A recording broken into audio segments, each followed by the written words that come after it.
The sheep stirred before the light fully arrived. Their bodies shifted against one another in the half-cool air, hooves pressing softly into ground that still held the night's chill. The boy remained lying for a moment, eyes open, listening. Morning always announced itself this way, not with urgency, but with quiet movement that asked to be noticed. He sat up slowly and reached for his bag, checking its weight by habit rather than need. The fabric was worn where his fingers touched it most often.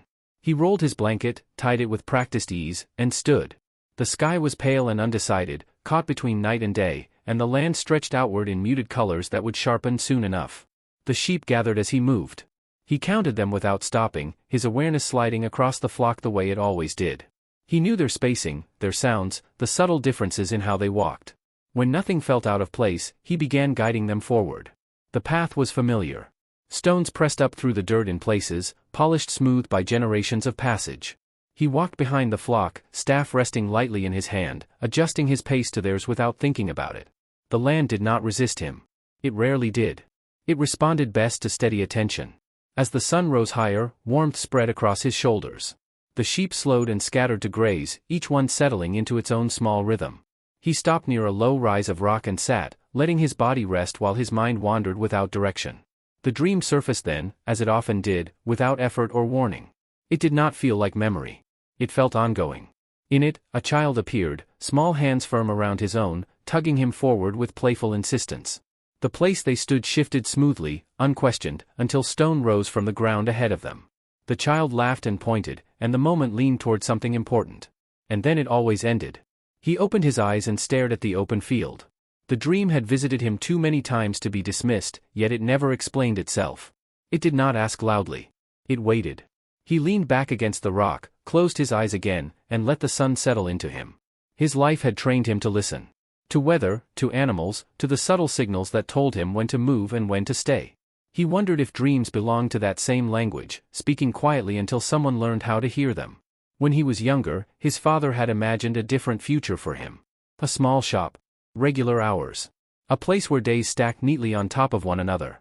He remembered the weight of that expectation, how it had pressed against him without cruelty, only certainty.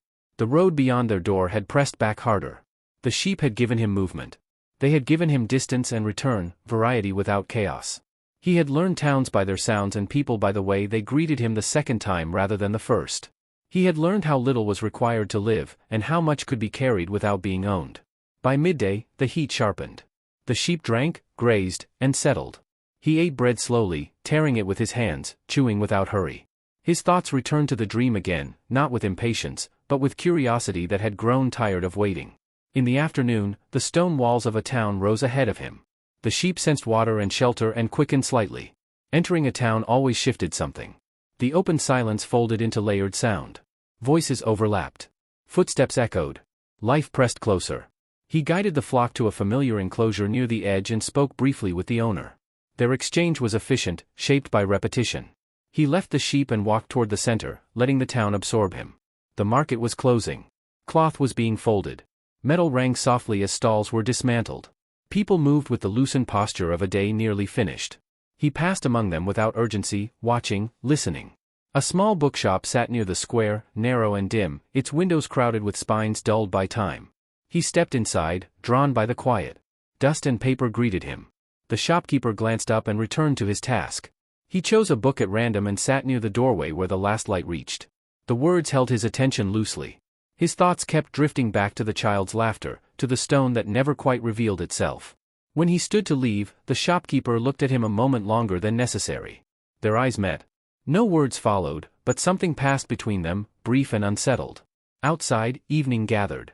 He returned to the sheep, guided them beyond the town, and prepared for the night. The ground was firm beneath him. The stars emerged gradually, as they always did. Everything was the same. And yet, as he lay awake listening to the flock breathe, he felt a subtle shift, like a question forming without sound. The road ahead no longer felt like continuation. It felt like an invitation that had been waiting patiently for him to notice it. Morning returned with a thin layer of cool air that clung briefly before yielding to light. The boy woke before the sheep stirred, as he often did, and remained still, listening to the quiet collect itself. Town sounds had faded behind him during the night. What remained was open space and breath and the slow certainty of another day beginning. He rose, packed his things, and waited as the sheep gathered themselves. They moved with familiar ease, forming into motion without instruction. When they began walking, he followed, letting the rhythm settle his thoughts.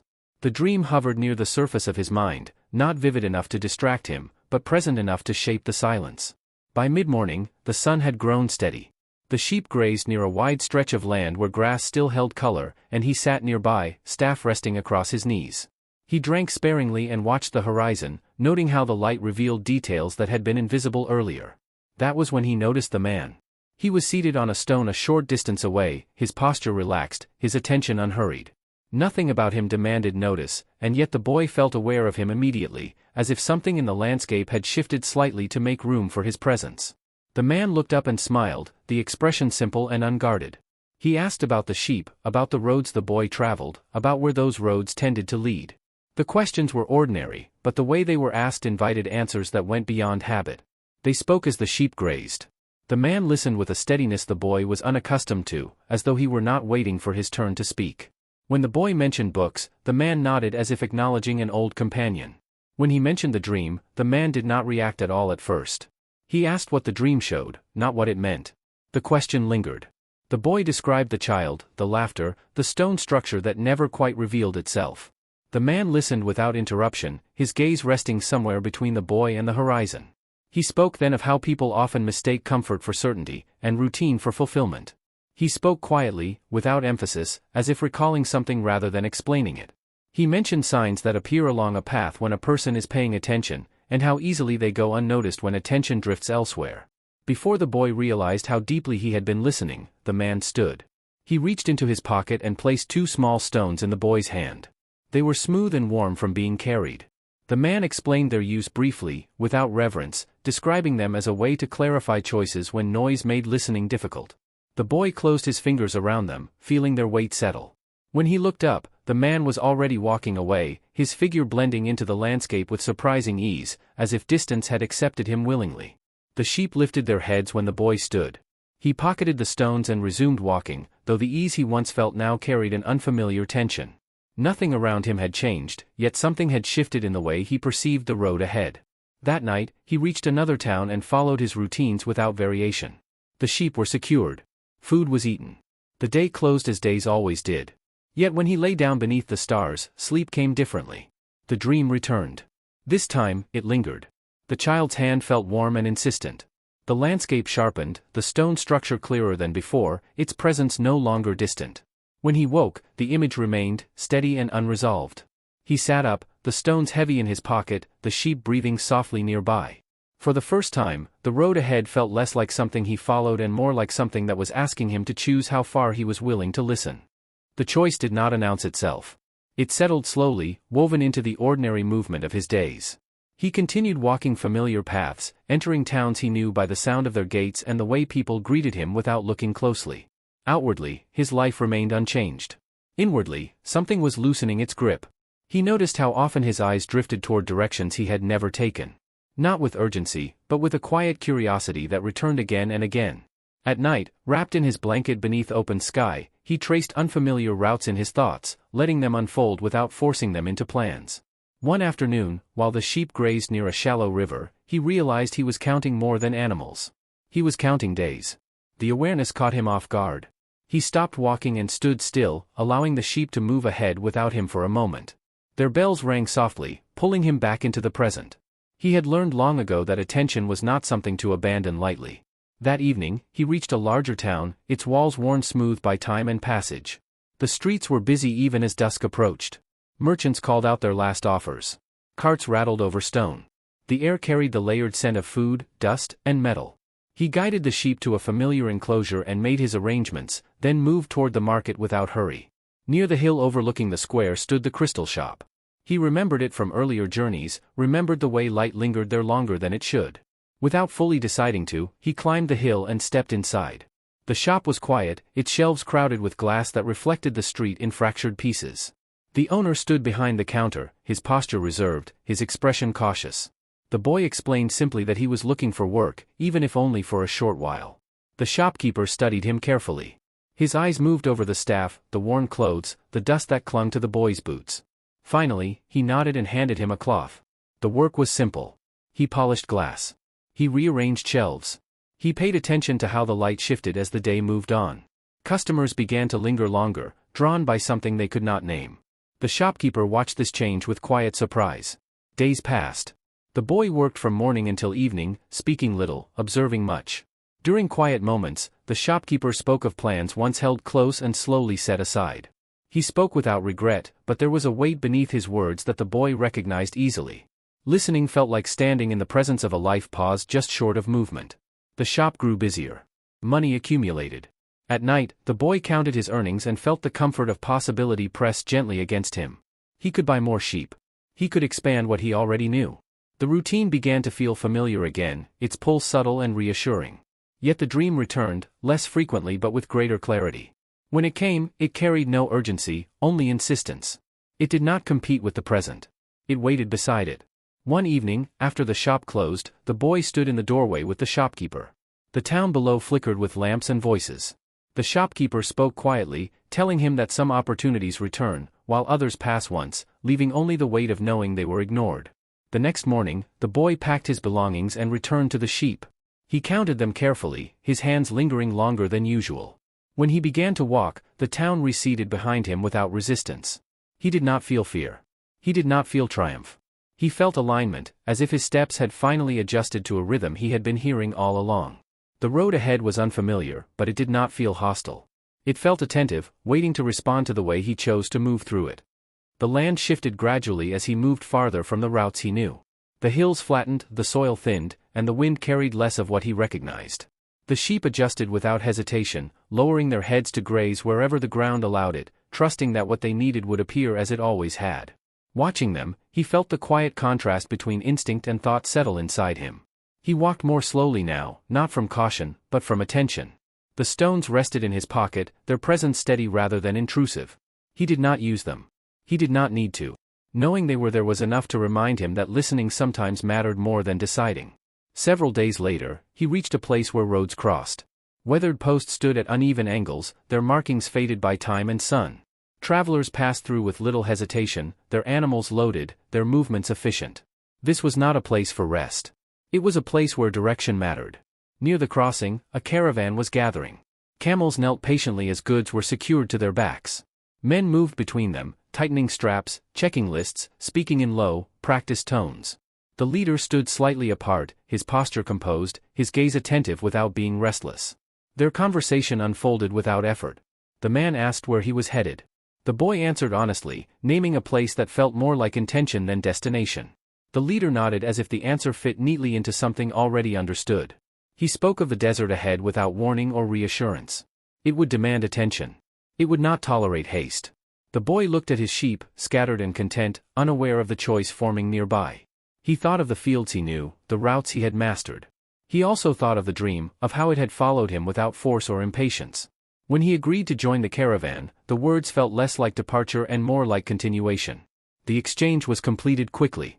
The sheep were sold to a passing merchant, the transaction efficient and final. He counted the coins once and put them away. As the caravan began to move, he walked beside it, his hands empty of the staff he had carried for so long. The desert announced itself slowly. At first, the space widened. Vegetation thinned. Light pressed harder against the eyes. Then sand replaced soil entirely, stretching outward in clean, unbroken lines. The horizon sharpened, exact and uncompromising. Travel settled into rhythm.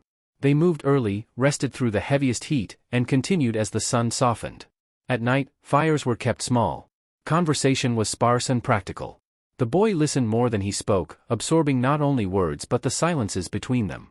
The men spoke of storms and conflict without embellishment. They spoke of paths that vanished overnight and of land that responded only to respect. Beneath their words ran a quieter understanding. The desert was not an obstacle. It was a condition. At night, lying beneath a sky stripped of softness, the boy felt solitude settle differently than before. He was no longer alone in movement, yet the journey felt more internal than ever. Each step echoed inward, asking him not where he was going, but how he was moving. The dream did not return. Instead, waking moments took its place. Details sharpened. The sound of wind after sunset. The way sand cooled rapidly once the light faded. The sense that the desert was listening without judgment. Ahead lay an oasis spoken of in careful tones. A place of rest, of waiting, of suspended motion. As the caravan moved steadily toward it, the boy sensed that this pause would matter. It would not stop the journey. It would shape it. He walked on, his pace aligned with the caravan, his attention anchored in the present. The desert did not rush him. It simply waited for him to notice what was already there. The oasis announced itself before it could be seen. The air softened first, losing the sharp edge it had carried for days. The sand grew firmer beneath his feet, less eager to shift. Then green appeared at the horizon, restrained and deliberate, palms rising where nothing else had endured. When water finally came into view, it reflected the sky without movement, as if it had learned patience from the desert itself. The caravan slowed instinctively. Voices lowered. Movements became careful rather than tired. This was a place where people stayed longer than they intended, where waiting disguised itself as rest. Tents clustered near the water, their fabrics sun-faded and mended countless times. Children moved between them with ease, their laughter briefly lifting the heaviness of the air. They settled without ceremony. Camels were unloaded. Goods were stacked and guarded. The leader spoke briefly of neutrality, of observation, of patience. The boy listened, aware that the stillness ahead was not accidental. The desert had carried him here, and now it seemed content to let him stand still.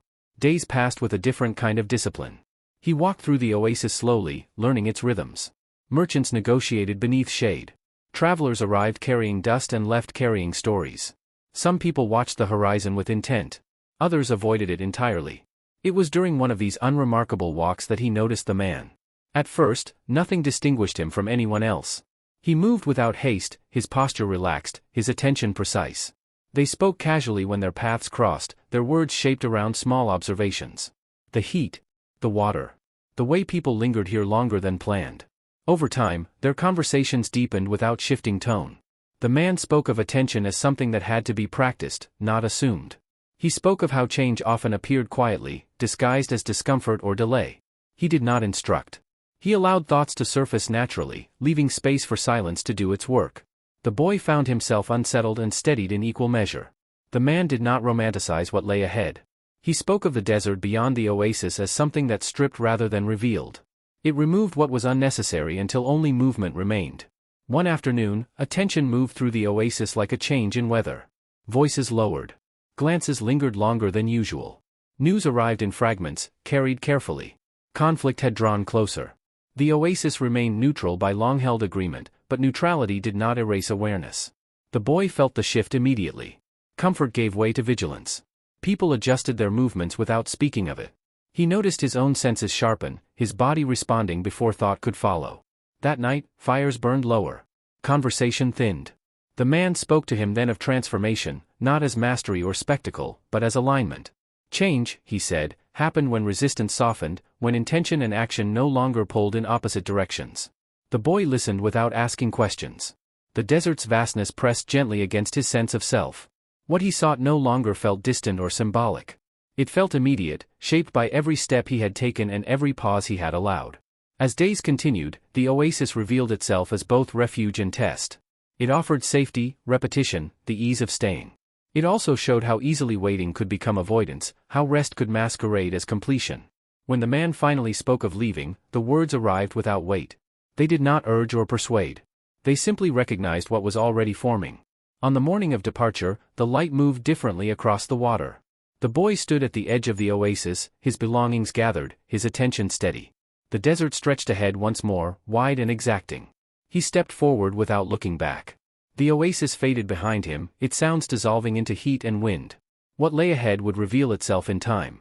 The desert had taught him that answers arrived not through pursuit, but through presence. Beyond the oasis, the desert felt less forgiving. The land no longer offered soft transitions or gentle pauses. Space widened again, stripped of color and shelter, and the wind carried a sharper edge. The man walked beside him without hurry, his pace steady, his attention fixed not on distance but on the ground directly ahead. They spoke little as they traveled. Each morning began before the heat settled in. They rose while the sky was still pale, packed their belongings with quiet efficiency, and moved forward without marking the moment. The boy learned to read the sand the way he once read the movement of sheep. He noticed where the wind had shifted patterns overnight, where the ground compacted slightly beneath the surface, where caution mattered more than strength. When the man spoke, it was never at length. He mentioned how people often confuse motion with progress, how distance alone does not measure a journey. He spoke of fear as something that signals importance rather than danger, and of attention as the only reliable guide when certainty dissolves. His words did not feel like instruction. They felt like recognition. At night, they built small fires and let silence carry most of the weight. The boy lay awake longer than usual, listening to the wind move across open space. Thoughts surfaced without urgency. Memories of the life he had lived before the desert returned not as longing, but as foundation. Nothing had been left behind. Everything had been brought forward. One evening, as the sun lowered and shadows stretched thin across the sand, the man stopped walking. He studied the horizon for a long moment, then turned toward the boy. His expression remained calm, but his attention sharpened, as if the moment required clarity.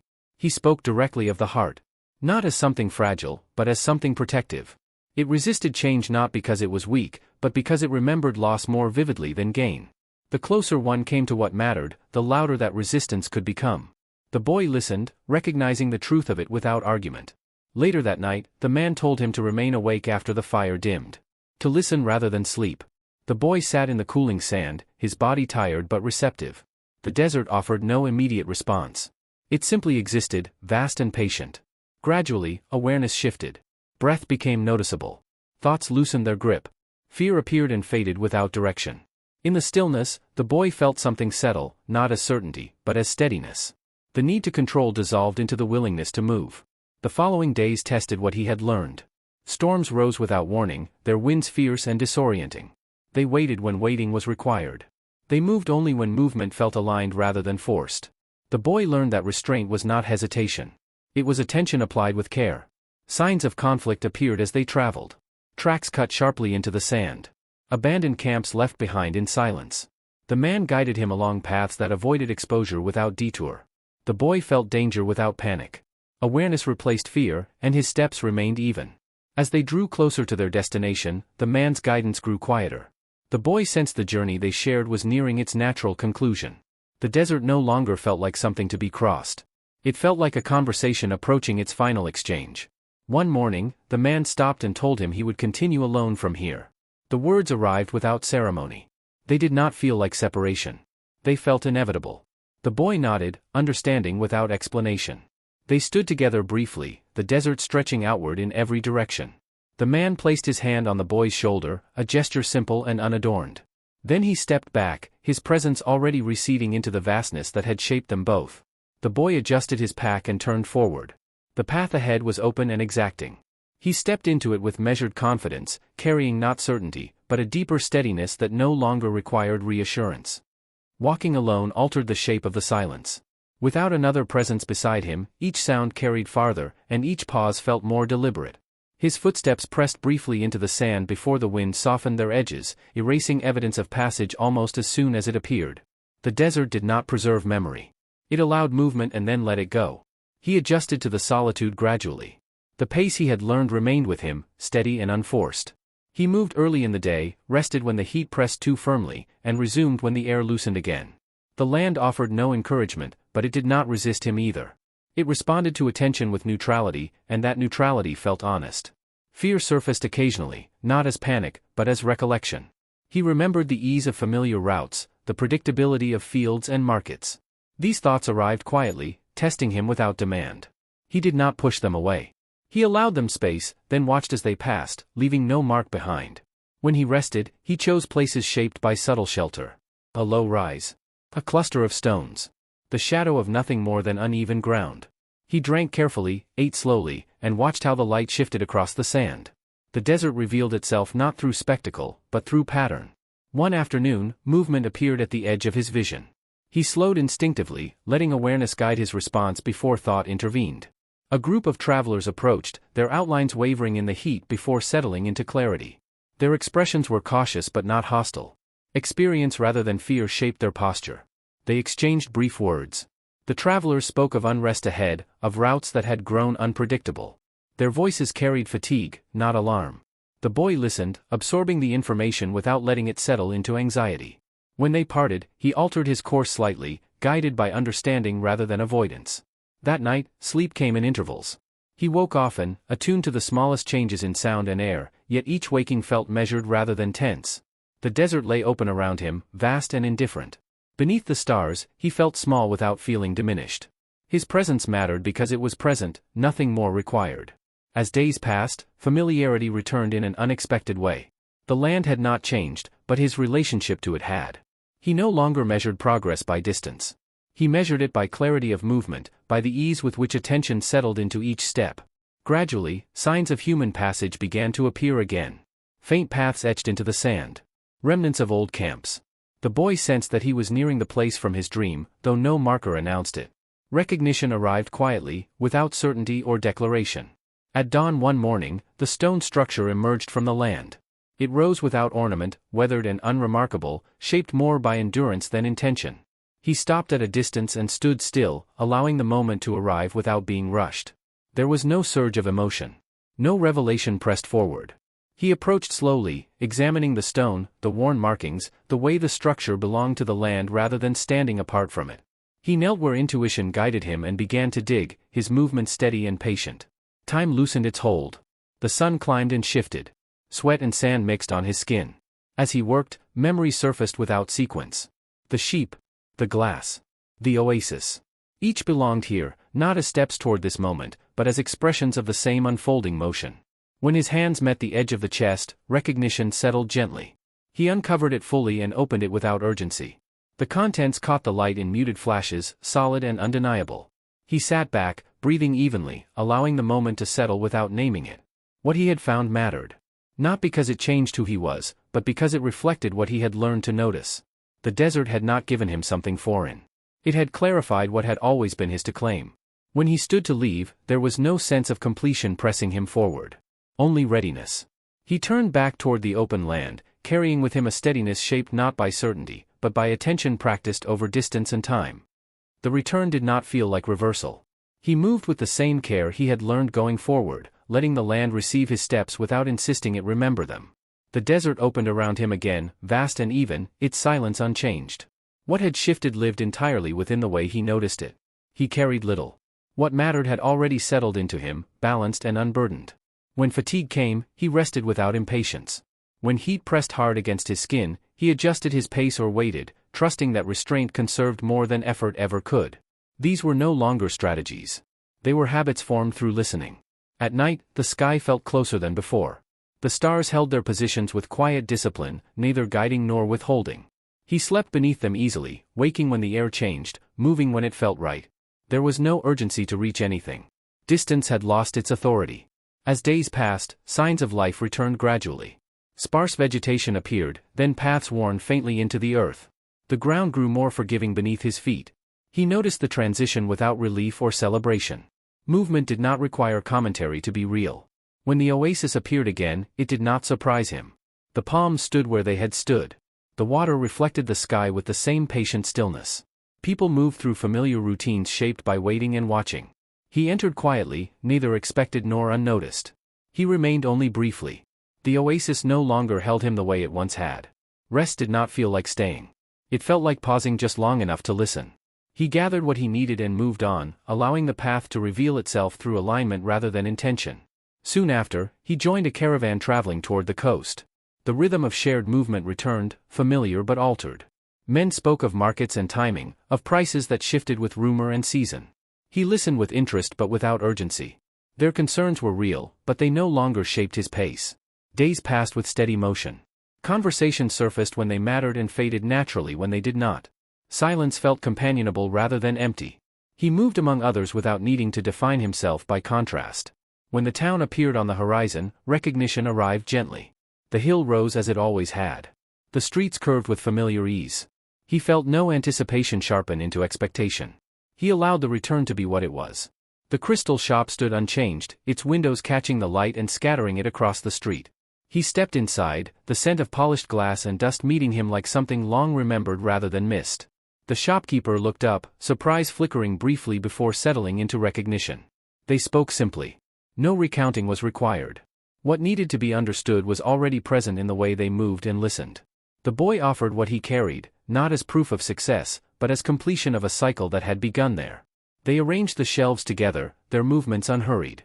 Light moved across the glass as it always had, but he noticed how it lingered now, less restless than before. The exchange felt sufficient without being prolonged. When he stepped back outside, the streets felt narrower than he remembered, though not confining. He walked through them with awareness, noticing details that had once dissolved into habit. The world had not changed. His way of meeting it had. That evening, he rested beyond the town, watching the sky deepen into night. The dream returned once more, but it no longer pulled him forward. It settled quietly, complete and uninsistent, like a story that had reached its natural end without announcing itself. He lay back on the firm ground and let sleep arrive. The journey no longer asked to be explained. It lived in the way he breathed, the way he listened, the way he allowed each step to be enough. Morning unfolded with a gentleness he had not noticed before. The air carried the layered scents of stone, earth, and distant smoke, familiar yet newly distinct. He rose slowly and stood for a moment, watching the town wake itself. Shutters opened. Footsteps crossed narrow streets. Voices began to thread through the quiet. None of it pulled at him. None of it asked him to hurry. He walked the outskirts first, letting the day settle before entering fully. The path curved toward the old church, its walls worn smooth by years of weather and hands that had leaned against them without thinking. He stepped inside, the coolness of stone closing around him. Candles burned low, their flames steady, shaping shadows that shifted with the smallest movements of air. He sat near the back and rested his hands on his knees. He did not search for words. He did not frame a request. He remained still and attentive, allowing the space to hold him as it had held countless others. Thoughts surfaced and faded without instruction. Memories appeared as sensations rather than scenes. The weight of wool at night. The hum of glass catching light. The hush of wind after sunset in open sand. When he stood and left, the day felt wider. He moved toward the square as merchants arranged their goods, colors unfolding beneath rising light. He passed through the crowd easily, noticing how his attention moved without clinging. He followed a curve in the street without planning to, guided by recognition rather than intention. The tree stood beside the ruined structure as it always had.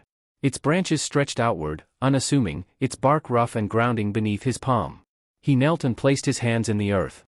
The ground yielded without resistance, as if waiting.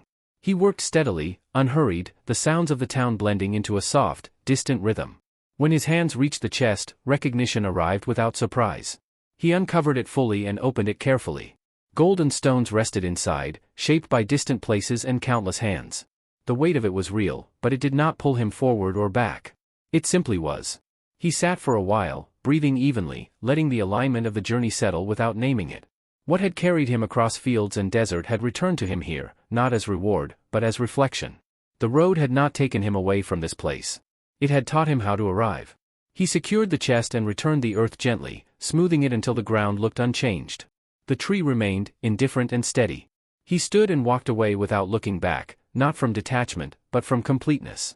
As the light shifted and the sounds of the town changed tempo, he moved through the streets with unhurried ease. The path ahead no longer needed to be imagined. It would reveal itself as it always had, through attention applied to each step. He did not leave the town at once.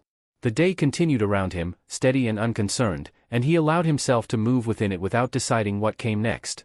He walked along narrow streets where stone held the warmth of the sun, where conversations rose and faded without asking to be remembered. The weight he carried no longer felt like possession. It felt like responsibility accepted without tension. By afternoon, he found himself near the river that traced the edge of the town. The water moved with quiet persistence, breaking light into shifting patterns. He sat on the bank and watched it pass, noticing how it never hurried yet never stopped. The journey no longer replayed itself as memory or lesson. It lived in him as orientation, shaping how he noticed what was already present.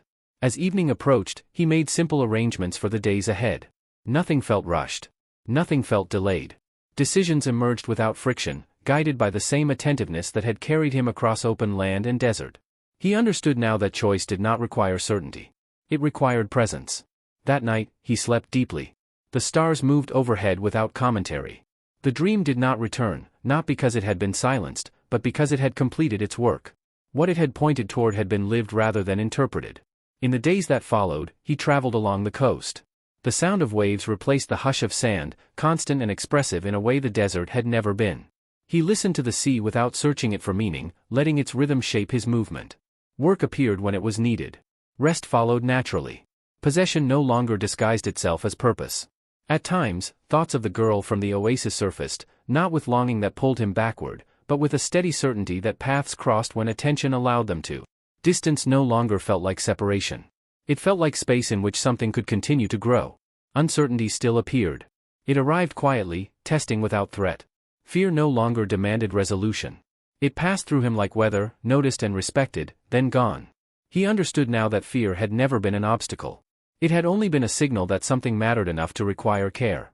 One evening, as the sun lowered into the water, he stopped walking and stood watching light dissolve across the surface. The air cooled. Sound softened. He felt fully present, unburdened by anticipation or regret. The world did not offer him answers. It offered him participation. When the light faded completely, he turned back toward the road, carrying with him a steadiness that no longer needed reassurance. The days that followed did not collapse into sameness. Each one arrived with small differences that mattered because he noticed them. A change in wind direction. The sound of waves carrying farther inland than before. The way light settled on stone at different hours. He moved within these variations without measuring them, allowing the day to reveal its shape through experience rather than intention. He traveled inland again, following roads that curved gently through cultivated land. Fields opened and closed around him, shaped by seasons and the steady work of hands that returned to the same ground year after year. Farmers moved with practiced economy, their gestures efficient, unhurried. He watched them from a distance and felt a quiet recognition. Purpose did not always appear as movement forward. Sometimes it lived fully inside repetition. In small towns, he stayed briefly. He shared meals, accepted directions, listened to stories that did not need to be carried beyond the moment they were told. People sensed his calm without naming it. They offered what they could and asked little in return. Each exchange felt complete, unburdened by expectation. At night, he rested beneath open skies or simple roofs. Sleep came easily. When dreams appeared, they drifted through without instruction or insistence. He woke with a clarity that did not press him to act, only to remain attentive to what the day placed in front of him.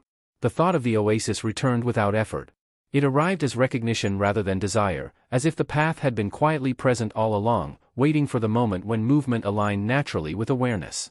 He adjusted his direction gradually, following signs that appeared without being sought. The desert received him again without response or resistance. Its vastness remained unchanged. Its silence intact. He moved through it with respect rather than caution, aware of its demands without exaggerating them. The land required attention, and he gave it freely. When the oasis came into view, it did not surprise him. The palms stood as they always had. The water reflected the sky with the same patient stillness. People moved through familiar routines shaped by waiting and watching. He entered quietly, neither announced nor overlooked. He found her near the water, her presence recognizable before her face fully turned toward him. She looked up and smiled, not with astonishment, but with understanding. They spoke without urgency, their words measured and unadorned. What mattered did not need explanation. Time had carried them both where they needed to be. They walked together through the oasis, sharing silence as easily as conversation. The world moved around them without pause. He felt no need to recount the journey or justify his return. What had shaped him was visible in the way he listened, the way he stood, the way he allowed moments to unfold without pressing them forward. As evening settled, they sat near the water and watched the light soften into reflection. The air cooled. Sounds thinned. He understood then that arrival was not a single moment, but a series of quiet recognitions layered over time. The path ahead remained open. The journey did not end because something had been found. It continued because attention had become habitual, because listening no longer required effort. He felt prepared to move forward without measuring progress against distance or reward. When night fell, he rested beside the oasis once more. The desert stretched outward beyond it, vast and patient. The stars returned to their steady patterns overhead. He lay awake briefly, aware of breath and presence, then let sleep arrive naturally. What had begun as a question had settled into a way of living. The road no longer asked him to choose between staying and moving. It allowed both, shaped by awareness rather than fear. Morning returned to the oasis without announcement. Light slipped between the palms and rested on the water, barely disturbing its surface. He woke before the camp fully stirred and remained still for a moment, listening to the soft sounds of a place that had learned patience over centuries. Footsteps passed at a distance. Fabric shifted in the breeze. Life resumed itself quietly. He sat up and watched the day assemble. Nothing pressed for attention. Nothing asked to be decided. The girl joined him as the sun rose higher, and they spoke of ordinary things, the temperature of the air, the rhythm of travelers who arrived and left, the work that filled the hours without exhausting them. Their words stayed close to the present, shaped by where they were rather than where they had been. As the day unfolded, he moved through the oasis with ease, no longer as someone waiting for departure, and no longer as someone who had arrived. He understood now that the journey had never been about leaving one place to reach another. It had been about learning how to stand fully inside each moment without resistance. Beyond the palms, the desert remained wide and indifferent. Roads stretched toward towns shaped by repetition and need. The world continued exactly as it always had, layered with paths that crossed and separated without hierarchy. He felt no urge to choose one over another. Each held its own meaning, revealed only through attention. Later, he walked alone along the edge where water gave way to sand. He watched how life gathered where conditions allowed it, how growth did not argue with limitation. The land did not wish to be different. It flourished precisely where it accepted itself.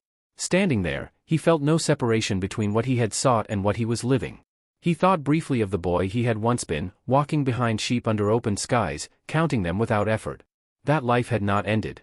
It had unfolded into this one, carried forward rather than replaced. Every step since then belonged to the same motion, guided not by certainty, but by attention learned slowly over time. As evening approached, he returned to the center of the oasis. Fires were lit carefully. Voices lowered. People gathered without urgency. He sat among them, sharing food and listening to stories that did not need belief or response. Presence was enough. When night settled fully, he lay beneath the stars again. They held their places without instruction or promise. He did not search them for signs. He did not ask them for guidance. Their steadiness was sufficient. Sleep arrived gently. There was no sense of ending, no feeling that the road behind him had closed. What remained was movement shaped by awareness, a life guided not by answers, but by listening. The world stayed wide and patient, ready to respond to each step taken with care.